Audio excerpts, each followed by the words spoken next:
There's been a murder behind me. A woman, I just passed by there. Focus your eyes on this shaky body cam footage. October 14th, 2018. The outskirts of Seattle, Washington. It is 2:15 in the morning on a rain-slicked stretch of highway. The only light comes from the flashing red and blues of Sergeant Miller's patrol car. Suddenly, a silver sedan screeches to a halt, tires hydroplaning on the wet asphalt. The driver's door flies open. Out steps Elias Thorne, 32 years old, bald, drenched in sweat despite the chill in the air. He rushes toward the officer, shielding his eyes from the blinding tactical flashlight. He looks terrified. He is hyperventilating. He stammers out a sentence that would chill any officer to the bone. There's been a murder behind me. A woman, I just passed by there. To Sergeant Miller, this man looks like a traumatized Good Samaritan, a witness fleeing a scene of horror. But look closer at his hands. Look at the performance. You aren't watching a man running from a crime scene. You are watching a man who brought the crime scene with him. This video captures the exact moment a killer tried to outsmart the police by becoming their star witness. Before we analyze every frame of this deception, tell me in the comments, where are you watching this story from tonight? The safety of your living room or somewhere a little darker? And make sure to hit that subscribe button so you don't miss the next investigation into the criminal mind. Now let's go back to that highway, because the man in the headlights is lying. The rain in the Pacific Northwest doesn't always fall. Sometimes it just hangs in the air, a thick, freezing mist that soaks through a uniform in minutes. It is 2:15 in the morning on October 14th, 2018. Sergeant Ryan Miller is parked at a gravel turnout near the intersection of State Route 18 and a logging road that winds deep into the Snoqualmie forestry lands. It is a lonely post. The only light comes from the dashboard of his cruiser and the rhythmic sweep of his wipers clearing the relentless drizzle. For the last hour, the radio has been silent. The road has been empty. In this part of Washington, the darkness is absolute, the kind of heavy black that swallows headlights and hides secrets. Miller takes a sip of lukewarm coffee, watching the tree line, waiting for a speeder or a drunk driver to break the monotony. Then, the silence shatters. Twin beams of high-intensity halogen light cut through the mist. A silver sedan is tearing down the wet asphalt, moving well over 80 miles per hour. Miller doesn't even have time to flip his siren before the car swerves violently toward his position. The driver slams on the brakes. The tires lock up, screeching across the wet pavement, the sound tearing through the quiet night like a scream. The car skids, the back end fishtailing dangerously before coming to a jarring halt just 20 feet from Miller's bumper. The sergeant is instantly on alert. He drops his coffee, his hand moving instinctively to the retention strap of his holster. This isn't a normal traffic stop. This is aggressive. Miller steps out into the rain, unholstering his flashlight, shouting commands that are swallowed by the wind. But to understand the man about to step out of that silver sedan, we have to rewind the clock exactly 5 minutes. We need to be inside that car before it ever reached the police cruiser. Elias Thorne is gripping the steering wheel so hard his knuckles are white. He is driving away from a nightmare he created, but his heart isn't racing from guilt. It is racing from calculation. 5 minutes ago, the forest behind him was silent again, and that silence terrified him more than the violence he had just committed. As he merged onto the highway, a terrifying thought struck him. The traffic cameras. The digital eyes mounted on the overpass 3 miles ahead. If he just drove home, he would be a ghost car on a deserted road at the time of a murder. He would be the prime suspect. He couldn't just vanish. He needed a reason to be here. The plan formed in his mind with the cold precision of a circuit board snapping into place. He wouldn't run from the police. He would run to them. He would control the narrative before it could control him. But he looked too calm. He looked too composed for a man who had just stumbled upon a corpse. Elias glanced in the rearview mirror. His face was blank, his eyes dead. That wouldn't work. He needed panic. He needed hysteria. While doing 70 miles an hour on a wet road, Elias Thorne raised his right hand and slapped himself across the face, hard. Then again, he felt the sting on his cheek, the rush of blood to the surface. He began to hyperventilate intentionally, forcing air in and out of his lungs until his vision swam and his hands began to shake uncontrollably. He grabbed his shirt and tore at the collar, disheveling his appearance. He wasn't just a killer fleeing a scene, he was an actor preparing for his curtain call. Back at the intersection, the door of the silver sedan flies open. Elias stumbles out into the rain. He almost falls, catching himself on the doorframe, his movements erratic and jerky. To Sergeant Miller, this looks like shock, pure, unadulterated trauma. Miller raises his flashlight, the beam cutting through the darkness and hitting Elias square in the face. The light illuminates a man on the edge of a breakdown. Elias is sweating profusely, the water on his bald head mixing with perspiration, his eyes wide and dilated in the glare. He holds his hands up not in surrender, but in a pleading gesture, shaking so violently that his fingers blur in the body camera footage. Miller advances cautiously, keeping the light in Elias's eyes. "Sir, let me see your hands. Stay by the vehicle," Miller commands, his voice authoritative but laced with concern. He can see the red mark on the man's cheek, the way his chest heaves as if he's drowning in the open air. Elias ignores the command to stay put and takes a stumbling step forward, his voice cracking, high-pitched and breathless. He has rehearsed this line for 3 miles. He has screamed it inside the closed cabin of his car to get the pitch just right. "Officer! Oh God, officer!" Elias gasps, blinking rapidly against the harsh LED beam. He points a trembling finger back the way he came, toward the suffocating darkness of the woods. There's been a murder behind me. A woman. I saw her. I just passed by there." The words tumble out, overlapping, desperate. "I tried to help, but... oh God. The blood." Miller lowers the beam slightly, moving from a tactical posture to a first responder role. He sees a citizen in distress. He sees a witness who has seen something terrible.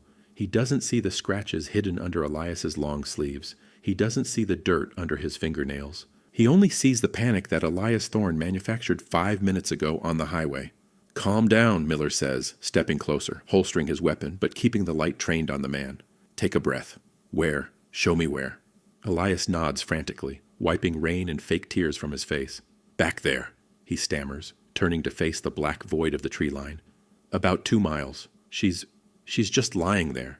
Sergeant Miller left Elias Thorne in the back of his patrol unit, the doors locked from the outside, standard procedure for a witness's safety, or so Elias was told, before driving slowly down the dark corridor of Route 42. Following the trembling man's directions, Miller traveled exactly 2 miles until his headlights washed over a small, darkened shape on the soft shoulder of the road. It was a Honda Civic. Hazard lights dead, the hood slightly popped.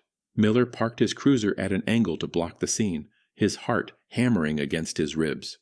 The rain had turned the roadside into a slurry of mud and gravel. Miller stepped out, his boots sinking into the earth, and swept his flashlight beam across the wet grass. The silence was absolute, heavy and suffocating, until the beam landed on a patch of color that didn't belong in the monochromatic forest. It was Sarah Jennings. She was lying face down near the front tire of her vehicle, her body twisted in an unnatural angle that made Miller's stomach churn. This was not a robbery gone wrong. This was an obliteration. The violence inflicted upon her was excessive, a frenzy of rage that forensic teams would later classify as overkill. There were defensive wounds on her hands, but the primary injuries suggested an attacker who didn't just want to kill, but wanted to destroy. Miller, a veteran of 6 years, had to look away for a moment to steady his breathing. He keyed his radio, his voice dropping an octave to maintain professionalism. "Dispatch, I have a confirmed 1079. Send detectives and the coroner. Start a log." He glanced back toward where he had left Elias.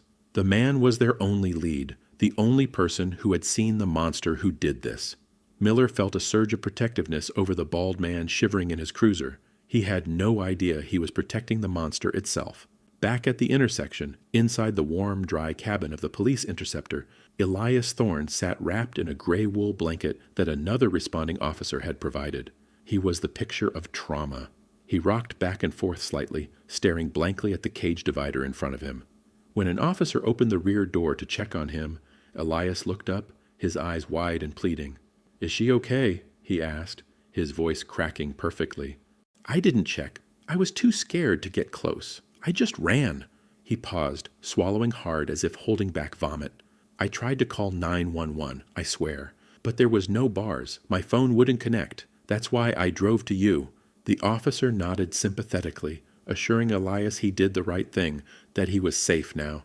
Elias pulled the blanket tighter, hiding the faint tremor of adrenaline that wasn't fear, but the residual high of the kill. But the truth of that night lay 60 minutes in the past, in a timeline that only Elias and the dead woman knew. 1 hour earlier, Sarah Jennings had been standing exactly where her body now lay.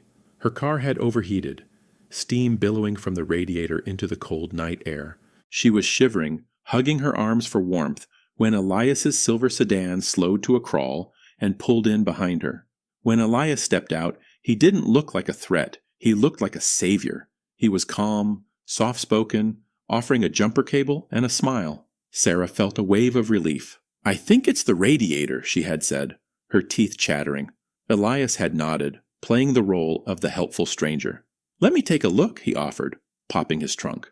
He moved closer, invading her personal space just enough to test the waters. "Look, you're freezing out here. It's going to take me a minute to look at this engine. Why don't you come sit in my car? Turn the heater on." It was a standard predator's lure, masked as chivalry. Sarah hesitated. She glanced at his dark car, then back at his face. Her instincts, sharpened by a lifetime of caution, flared. "That's okay," she said with a polite, apologetic smile. "I'm fine out here. Really. I have a coat in the back." That polite refusal was the spark. In Elias's mind, the rejection didn't register as safety precaution. It registered as an insult. It echoed every rejection he had ever faced, every woman who had looked past him. His expression shifted, the warmth drained from his eyes, replaced by a cold, dead stare that Sarah noticed a second too late. It wasn't lust that drove him forward. It was a desperate, burning need to assert control over someone who dared to say no. "I insist," he said, his voice no longer asking. When Sarah took a step back, reaching for her phone, the mask fell away completely. The helpful stranger vanished, and the man who would later act the hero in the back of a police car lunged forward, triggered by the simple autonomy of a woman saying no. The interrogation room at the Oakville precinct was designed to make people uncomfortable. Cold metal tables, humming fluorescent lights that flickered at a headache-inducing frequency, and a two-way mirror that felt like a judgment. But Elias Thorne looked entirely at ease. It was 10 a.m., the morning after the murder, and Elias sat with a posture of helpful cooperation, holding a styrofoam cup of lukewarm water as if it were a chalice of civic duty. Across from him sat Detective Silas Harrow, a man whose tired eyes had seen too many inconsistent stories to trust a clean one. Elias was reciting his narrative for the third time, and it was impeccable. "I was driving north," Elias explained, his voice steady but laced with just the right amount of residual tremor to sell the trauma. I saw him leave the building Honda, at exactly 7:45 p.m., get into a black sedan, and Definitely drive a away. male figure, maybe I was 6 standing feet by the tall, window. wearing something dark, a hoodie, I think. He didn't look at me. The second my lights touched him, he bolted toward the tree line. That's when I stopped. I got out, ran toward the car to see if the driver was okay, saw the blood, and I just panicked. I got back in my car and drove until I saw the officer. It was a logical, cinematic sequence of events. The witness interrupting the killer fleeing into the woods, the witness seeking help. However, in the observation room next door, the narrative was beginning to unravel, though Elias couldn't see the loose thread being pulled. Detective Harrow stepped out of the interview room and walked over to his desk, where Sergeant Miller's body camera footage was paused on a large monitor. Harrow wasn't listening to Elias's voice anymore. He was looking at his feet. The crime scene on Route 42 had been a quagmire. The relentless rain had turned the shoulder of the road into a sludge of mud, oil, and gravel. Sergeant Miller's boots, which were currently sitting in an evidence-drying locker, were caked in thick brown muck up to the ankles. Harrow zoomed in on the freeze frame of Elias stepping out of his silver sedan at 2:15 a.m. The pixels blurred, but the image was clear enough to reveal a damning contradiction. Elias was wearing white athletic sneakers. They were pristine. The laces were bright white. The soles showed no trace of the heavy, dark mud that surrounded Sarah Jennings' body. If Elias had truly run from his car to the victim's side as he claimed, his shoes should have been destroyed. Instead, they looked like he had walked across a dry parking lot. Harrow didn't storm back into the room to confront him. He simply stared at the screen, noting that the hero was cleaner than the crime scene allowed. Unaware that the foundation of his lie had just developed a hairline fracture, Elias left the station an hour later, shaking hands with the officers who thanked him for his cooperation. He drove back to his apartment, a sterile, organized bachelor pad that mirrored the compartmentalization of his mind. He didn't go to sleep. He couldn't. Adrenaline was still coursing through his system, mutating from fear into a strange, intoxicating narcissism. He opened his laptop and began scouring local news sites, hitting the refresh button with obsessive rhythm. Finally, he found it, a breaking news article titled, "Good Samaritan Discovers Body on Route 42. He read the words greedily, feeling a surge of dopaminergic pleasure. He wasn't the villain in this story. He was the Good Samaritan. He was the protagonist. For a moment he felt invincible, a mastermind who had rewritten reality. But the high was short-lived. As he scrolled through the article, replaying the events of the previous night in his head to savor his victory, a sudden cold realization hit him like a physical blow to the gut. The replay in his mind paused on a specific detail, the flashlight. When he had first approached Sarah's car before the violence, he had been holding his heavy-duty tactical flashlight, the one with the rubberized grip he kept in his glove box. He remembered turning it on to look at her engine. He remembered holding it when she refused him, but he didn't remember putting it back. He mentally retraced his steps. The struggle, the rage, the sprint back to his car to flee. Had he thrown it in the passenger seat? He bolted from his desk and ran down to the parking garage, tearing open his car door. He ripped through the glove box, checked under the seats, patted down the floor mats. Nothing. The flashlight was gone. It wasn't in the car, which meant it was likely lying in the mud on Route 42, covered in his fingerprints, resting silently next to the woman he had killed. While Elias Thorne was busy scouring the internet for his own name, a quiet revolution was taking place inside the digital forensics lab of the Oakville Police Department. The modern criminal investigation is less about fingerprints on a gun and more about the invisible breadcrumbs left by the devices in our pockets. And Detective Harrow knew that Elias's phone was the key to dismantling his meticulously crafted alibi. The police had subpoenaed the cell tower data for the stretch of Route 42 where Sarah died, a process that usually took days but was expedited due to the brutality of the crime and the cooperation of their star witness. By 2 p.m., the results were projected onto a smartboard in the briefing room, a constellation of data points that told a story radically different from the one Elias had spun in the interrogation room. The tech analyst pointed to a cluster of pings near the crime scene.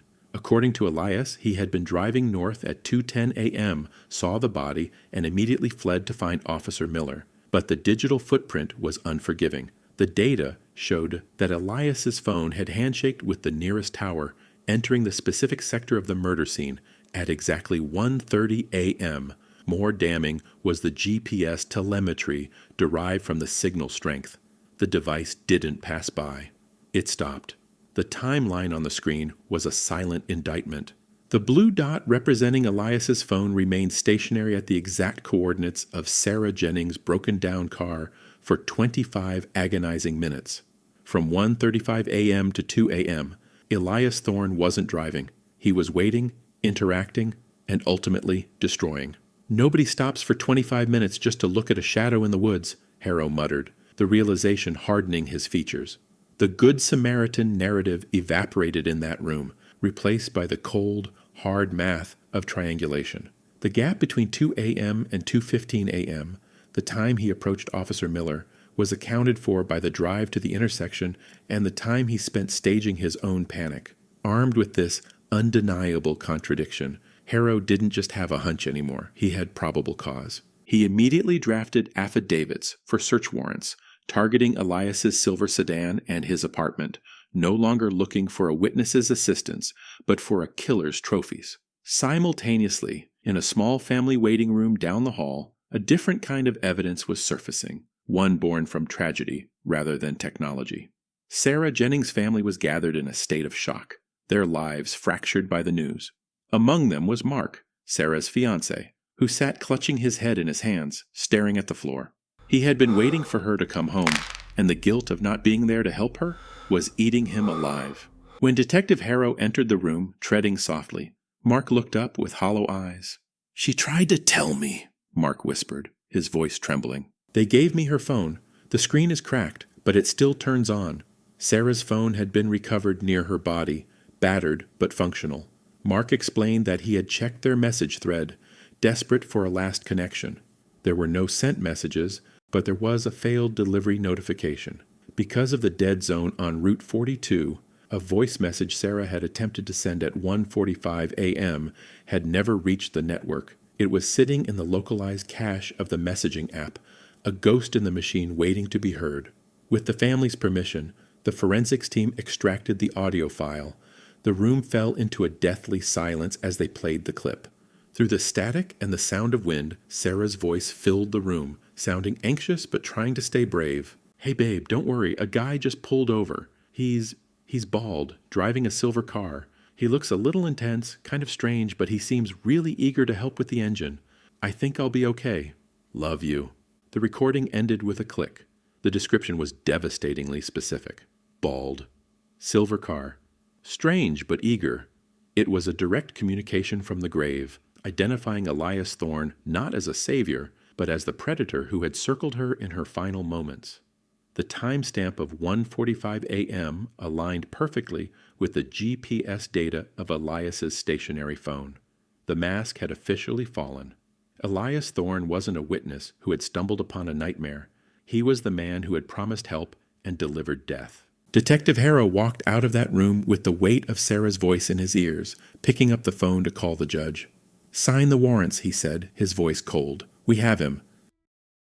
The second time Elias Thorne walked into the interrogation room, the atmosphere had shifted from administrative courtesy to predatory silence. There were no styrofoam cups of water, no sympathetic nods, and the door didn't just click shut. It was bolted. It was 4 p.m., and the room felt colder, the air pressure heavy with accusation. Detective Harrow sat across the metal table, but this time he wasn't alone. 2 uniformed officers stood by the door, their arms crossed, blocking the exit. Harrow didn't speak for a long minute, letting the silence stretch until it became a physical weight.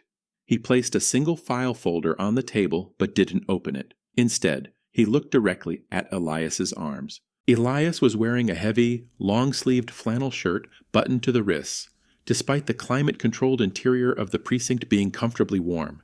He was sweating again, but this time he couldn't blame it on the rain or the shock of finding a body. "Elias," Harrow said, his voice dropping the formal Mr. Thorne he had used earlier. "It's getting a little warm in here. Why don't you roll up your sleeves?" It wasn't a request. Elias froze, his eyes darting between the detective and the officers. He tried to laugh it off, a brittle, hollow sound. "I'm fine, really. I run cold." Harrow didn't smile. "Roll them up, Elias, now." The command snapped through the room. Reluctantly, with hands that were visibly trembling, Elias unbuttoned the cuffs. As he pushed the fabric up past his wrists, the undeniable map of his violence was revealed. Running down his left forearm were 3 distinct, jagged crimson lines, deep gouges where fingernails had dug into flesh in a desperate bid for survival. They were raw, inflamed, and impossible to explain away as a shaving accident or a slip in the woods. "She fought like hell, didn't she?" Harrow asked softly. "We scraped under Sarah's fingernails, Elias." The lab rushed it. "Do you know whose skin they found embedded in the keratin? It wasn't hers." Elias stared at the scratches, the physical manifestation of the lie he couldn't talk his way out of. Harrow reached for a remote and clicked on the wall monitor. The Bodycam footage from the night before played, paused on a specific frame. Elias's face illuminated by the flashlight right after he delivered the line. "I just passed by there." Harrow zoomed in. "Behavioral analysis calls this duping delight," Harrow explained, pointing to the screen. "Look at the corner of your mouth, Elias. That split-second smirk. You weren't terrified. You were proud. You were getting off on lying to a cop's face." The image on the screen showed a micro-expression of smug satisfaction, a fleeting glimpse of the monster peeking out from behind the mask of the victim. The contradiction between the scratches on his arm and the smirk on the screen shattered whatever defense Elias had left. Later, sitting in the solitude of a holding cell while his lawyer was being summoned, the reality of his situation settled over Elias like a shroud. He didn't feel guilt. He didn't think about Sarah Jennings' future that he had stolen, or the pain of her family. His mind was turned inward, consumed by a narcissist's regret. He closed his eyes and replayed the encounter on Route 42, not the murder itself, but the aftermath. He remembered the rush of power he felt as he drove away, the intoxicating arrogance that convinced him he could direct the investigation like a movie director. He had thought he was a genius. He had thought driving to the police was a masterstroke that would place him above suspicion, the ultimate camouflage. Now, staring at the concrete floor, the bitter taste of bile rose in his throat. It wasn't the DNA or the GPS that hurt him most. It was the realization of his own stupidity. He had hand-delivered himself to the authorities. If he had just driven home, if he had just kept his mouth shut and washed his car, he might have been just another suspect on a list. But his ego demanded an audience. He wanted credit for the performance, if not the crime. He looked down at the scratches on his arm, stinging under the fluorescent hum of the cell. They weren't just wounds, they were receipts. He had thought he was the hunter, playing with the police, but in his arrogance, he had walked straight into the cage and locked the door behind him. December 2019 brought a biting frost to the Pacific Northwest, turning the trees along Route 42 into skeletal silhouettes against a gray sky. But inside the King County Superior Court, the air was stiflingly hot. The trial of Elias Thorne had become a local media sensation, a grim spectacle that drew the curious and the horrified alike. Elias sat at the defense table wearing an ill-fitting suit his attorney had provided, his posture rigid, his expression vacantly polite. His defense team had mounted the only argument left to them, the insanity plea. They painted a picture of a man suffering from a transient dissociative episode, arguing that Elias was in the grip of a paranoid delusion when he attacked Sarah Jennings, and that his flight to the police was a cry for help from a fractured mind. The lawyer spoke passionately about breaks in reality and uncontrollable impulses, trying to soften the image of the man who had sat in his car for 25 minutes with a dying woman. But the prosecution didn't need passion. They had the tape. When the state attorney played the Bodycam footage for the jury one last time, the silence in the courtroom was absolute. On the large screens, the jury watched Elias hyperventilate, then speak with lucid, calculated precision. They saw the performance. The prosecutor paused the video at the moment Elias pointed toward the woods.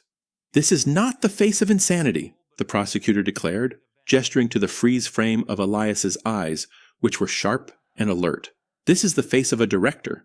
He wasn't losing his mind. He was writing a script. He had the presence of mind to slap his own face to simulate panic. He had the clarity to hide his weapon. He had the coldness to use a police officer as his alibi." The argument was devastating. It stripped away the medical jargon and revealed the predator underneath. When the jury returned after only 3 hours of deliberation, the verdict was a foregone conclusion: guilty of murder in the first degree. The sentencing hearing was brief. The judge, a woman who had seen decades of violence, looked down at Elias with barely concealed disgust before delivering the maximum sentence allowed by Washington state law, life in prison, without the possibility of parole. There was no reaction from the defendant. Elias didn't hang his head. He didn't cry. He didn't look at Sarah's weeping family. Instead, he turned his head slowly toward the gallery, locking eyes with the news camera positioned in the back corner. He held the gaze, his face smooth and unbothered, projecting the image of a martyr, a misunderstood intellect surrounded by lesser minds. He wanted that final shot to be enigmatic. He wanted to be remembered as a riddle, not a killer. As the bailiffs handcuffed him and led him away, he kept his chin high, playing the role until the heavy oak doors swallowed him whole. The case of the Midnight Informant officially closed, but its echoes lingered in ways Elias never intended. In the years that followed, the Bodycam footage of Elias Thorne became a staple in police academies across the United States. In darkened classrooms, from Quantico to rural sheriff departments, recruits watched the video not as a story of a witness, but as a masterclass in deception. Instructors would pause the tape, pointing out the forced breathing, the lack of tears, and the subtle, duping delight on his lips. Elias became a textbook example of manipulation, a warning to every rookie officer that the person calling for help might be the danger themselves. His legacy was not one of genius, but of a cautionary tale used to catch others like him. Meanwhile, on the lonely stretch of Route 42, the mud had long since washed away. In the spring of 2020, Sarah Jennings' family returned to the site where her car had broken down. It was no longer a crime scene. It was a quiet patch of forest, reclaiming its peace. Mark, her fiancé, and her parents dug into the earth, planting a bed of purple hyacinths and placing a small wooden marker. They cried, they held each other, and they spoke her name to the wind, reclaiming the space from the monster who had tainted it. Far away, in a solitary cell at the Washington State Penitentiary, Elias Thorne sat on his bunk with a composition notebook. He was graying now, the prison food thinning his frame, but his arrogance remained untouched. He wrote feverishly in his diary, filling pages with justifications. In his mind, he wasn't a coward who attacked a defenseless woman. He was a tactical genius who had only failed because of a technicality, the lost flashlight, the bad luck of a cached text message. He crafted a fantasy where he was the superior being, trapped by a system that couldn't understand his brilliance, forever blind to the truth that he was just a small, sad man who died the moment the heavy steel door clicked shut. The story of Elias Thorne and Sarah Jennings leaves us with a chilling lesson that we must never forget. Evil does not always look like a monster. It does not always hide in the shadows. Sometimes it approaches us with a smile, a helping hand, and a clean face. Elias Thorne believed his intelligence placed him above the law, but his arrogance was the very trap that caught him. For everyone watching tonight, let this be a reminder to trust your instincts. Sarah felt something was wrong when she refused to get into his car, and she was right. If you ever find yourself stranded, keep your doors locked and your windows up. Call police or professional roadside assistance immediately. Share your live location with a friend or family member. Never worry about being rude to a stranger. Your safety is far more important than politeness. Please share this story with your sisters, your daughters, and your friends. Spreading this awareness could save a life one day. If you want to join us for more stories that uncover the truth behind the headlines, please subscribe to the channel. We pray that you and your loved ones are always protected from the darkness that hides in the night. May God watch over every single one of you and guide you home safely. To show your respect for Sarah and to ask for divine protection on your own journeys, please type Amen in the comments below.